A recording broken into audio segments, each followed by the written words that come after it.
ఈ మధ్యలోనే మనం న్యాచురల్ ఫినిషింగ్ వచ్చాం కదా. Samson so much talented, so much gifted.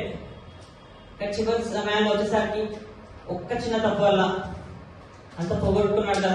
నువ్వు ఎంత టాలెంటెడ్ అయినా ఉండొచ్చు, ఎంత బాగైనా పాడొచ్చు, ఎంత బాగైనా వాక్యం చెప్పొచ్చు, ఎంత బాగైనా ఆరాధన చేయొచ్చు, ఎంత బాగైనా పరిచయం చేయొచ్చు, ముందుకెళ్ళొచ్చు, ఏదైనా చేయొచ్చు దేవుని మహిమపరచడానికి. కానీ దేవుడి మీద ఆధారపడకుండా సొంతంగా మన మీద మాత్రమే, మన ఆలోచనల మీద మాత్రమే, నేను మాత్రమే, నేను నేను నేను అని ఎక్కడ కనిపించినప్పుడు అది ఆ గిఫ్ట్ అనేది, ఆ గ్రేస్ అనేది, ఆ టాలెంట్ అనేది మనలో వెళ్ళడానికి ఒక్క క్షణం కూడా పట్టదు. శాంసంగ్ ని చూసుకుందాం మనం. దీని స్టోరేజ్ ఉంది. స్టోరేజ్ మన్నాని ఎక్కడ కూడా ఒక్క రోజు కంటే ఎక్కువ స్టోరేజ్ చేయలేరు. ఒకవేళ స్టోరేజ్ చేస్తే అది కంపు కొట్టి పాడైపోతుంది. గ్రేస్ ని కూడా, గిఫ్ట్స్ ని కూడా, టాలెంట్స్ ని కూడా నెగ్లెక్ట్ చేయకూడదు. నేను బాగా పాడుచున్నాను, నేను బాగా వాక్యం చెప్తున్నాను, నేను బాగా ఆరాధన చేస్తున్నాను, నేను దేవునికి ఇంకా ఎక్కువగా అన్ని చేయగలుగుతున్నాను, నాకు మాత్రమే వచ్చు అని చెప్పేసి బోస్ట్ అవ్వడానికి ఏం లేదు. ఎక్కువ సమయం పట్టదు దాన్ని పోగొట్టుకోవడానికి, వదిలిపెట్టడానికి. వీటి నుంచి మనం నేర్చుకోవాల్సింది ఏంటంటే, స్పిరిచువల్ గా మనకు ఏది వచ్చినా కూడా దాన్ని ఆపరేట్ చేస్తేనే మాత్రమే అది యూజ్ లో ఉంటుంది. ఒకవేళ దాన్ని ఆపరేట్ చేయకుండా అలాగే లోపల పెట్టేసుకొని మనం పెట్టుకుంటే, ఏం చేయకపోతే, దాన్ని ఆపరేట్ చేయకపోతే, అది మన్నా ఎలాగైతే ఒక రోజు కంటే ఎక్కువ లోపల ఇంట్లోనే పెట్టుకొని ఉంటే అది ఇలా పాడైపోయిందో, మన గిఫ్ట్ కానీ, మన టాలెంట్ కానీ, గ్రేస్ కానీ ఏదైనా కూడా మనం ఆపరేట్ చేయకపోతే అది పని చేయదు. ఆమేన్. ఇదంతా ఎందుకు దేవుడు నేర్పించాలని మనకు చెప్తున్నాడు అంటే, to build complete dependence on God. ఆయన మీద మాత్రమే పూర్తిగా ఆధారపడాలని దేవుడు మనకు చెప్తున్నాడు. ఈ మన్నా చూస్తున్నట్టయితే, మన్నా ఎందుకు ఇచ్చాడంటే, వాళ్ళు రోజు పొద్దున్న వచ్చి, దేవా మాకు ఈ రోజు ఆహారం మాకు కావాలి, మేము బ్రతకడానికి ఆహారం కావాలని దేవుడిని అడగడానికి ఇశ్రాయేల్ ప్రజలకు నేర్పించినటువంటి పాఠమే మన్నా. మనకి ఇచ్చినటువంటి గిఫ్ట్స్ కానీ, గ్రేస్ కానీ, టాలెంట్స్ కానీ అవి కంప్లీట్ గా దేవుడి మీద రిలై అయ్యి ఉండడానికి మాత్రమే, కానీ మన బలం మీద, మన అధికారం మీద రిలై ఉండడానికి ఏమి లేదు. ఒకవేళ మన్నాల్లోనైనా మనకి ఇచ్చినటువంటి గిఫ్ట్స్, గ్రేస్ అండ్ టాలెంట్స్ లోనైనా రెండింటిలో చూసుకున్నట్టయితే రెండింటిలో డిపెండెన్స్ మాత్రమే ఉంటుంది. ఇండిపెండెన్స్ అస్సలే ఉండదు. నేను అనేది అస్సలే ఉండదు. ఆ రోజు మన్నాల్లోనైనా, ఈ రోజు కృపలోనైనా దేవుడి మీద మాత్రమే పూర్తిగా ఆధారపడి ఉండాలి. ఒకవేళ దాన్ని మనం కలెక్ట్ చేసుకున్నాం అనుకో, ప్రిజర్వ్ చేసుకున్నాం అనుకో, మన్నాన్ని ప్రిజర్వ్ చేసుకుంటే ఏమైపోయిందండి, కంపు కొట్టి పాడైపోయింది. అది తినడానికి కాదు కదా, కనీసం పక్కన పెట్టుకోవడానికి కూడా పనికి రాలేదు. ఇంకొకటి ఏంటంటే, అది ఏ రోజుది ఆ రోజు మాత్రమే గ్యాదర్ చేసుకోవాలి. అలాగనే గిఫ్ట్స్, టాలెంట్స్ అండ్ గ్రేస్ ని ప్రతిరోజు నర్చర్ చేసుకుంటూనే ఉండాలి. ప్రతిరోజు నాకున్న టాలెంట్ నేను ఎన్హాన్స్ చేసుకుంటూ, నేర్చుకుంటూ, దాన్ని ఇంప్రూవ్ చేసుకుంటూనే ఉండాలి. దేవుడు ఇచ్చిన గిఫ్ట్స్ కూడా అందుకనే కదా. ఈ రెండింటి నుంచి మనం నేర్చుకోవాల్సింది ఏంటంటే, స్పిరిచువల్ గ్రోత్ అనేది పర్సనల్. ఎవ్వరు కూడా నా కోసం ప్రార్థించలేరు, నా కోసం ఆరాధించలేరు. ఒకవేళ మనం ప్రార్థన చేయమంటే సపోర్ట్ గా చేస్తారేమో, కానీ అందులో నా ప్రార్థన ఉంటేనే ఆ ప్రార్థన కూడా ఫలం అనేది ఉంటుంది. ఒకరు వచ్చి నా రక్షణ తీసుకోలేరు కదా. ఒకరు వచ్చి నా కోసం వీడు పాడైపోకూడదు, వీడు సన్నిధికి రావాలి, వీడు ఆరాధించాలని చెప్పేసి నా కోసం ఎవరు చేయలేదు కదా.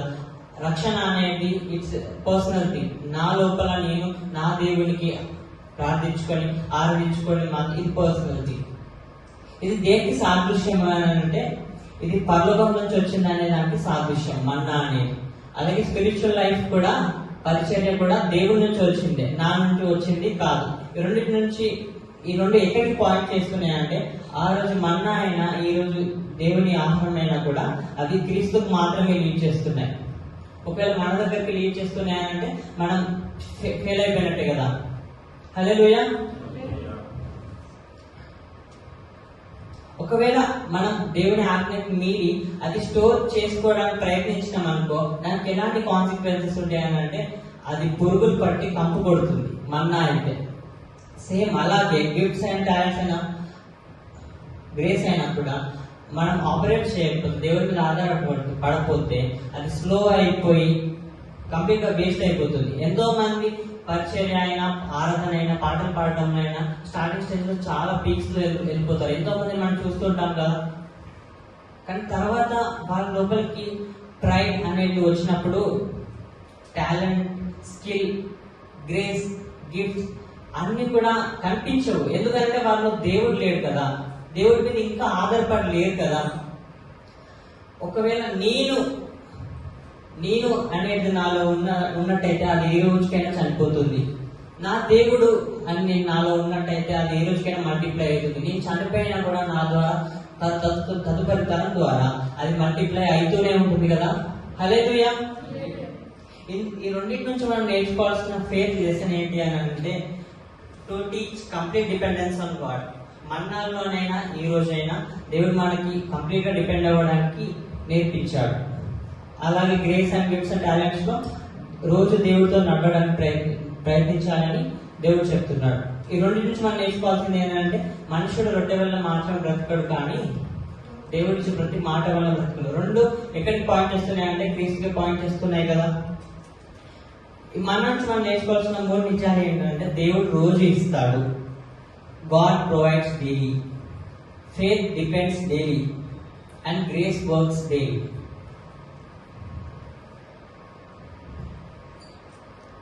ఒకవేళ నేను మార్మన్స్ పొందాను, ఇదే నా డెస్టినేషన్ అని అనుకున్నామంటే ఇంకా అది తప్పు అని మాత్రమే.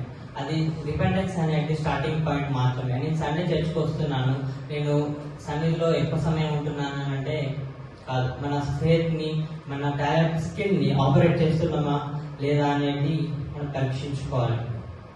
ఒకవేళ ఆ రోజు నేను మన్నాను టేస్ట్ చేయలేకపోయినా ఎంతమంది బాధపడి ఉంటే అవసరం లేదండి. మనకి ఈ రోజు మన్నా ఉంది. ఈ మన్నాను ఎత్తి పట్టుకొని ప్రార్థించి ముందుకెళ్ళడమే.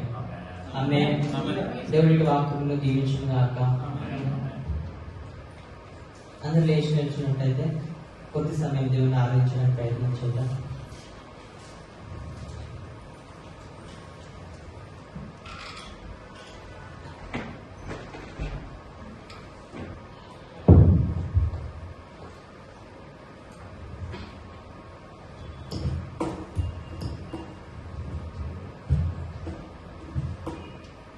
అందరు దయచేసి కళ్ళు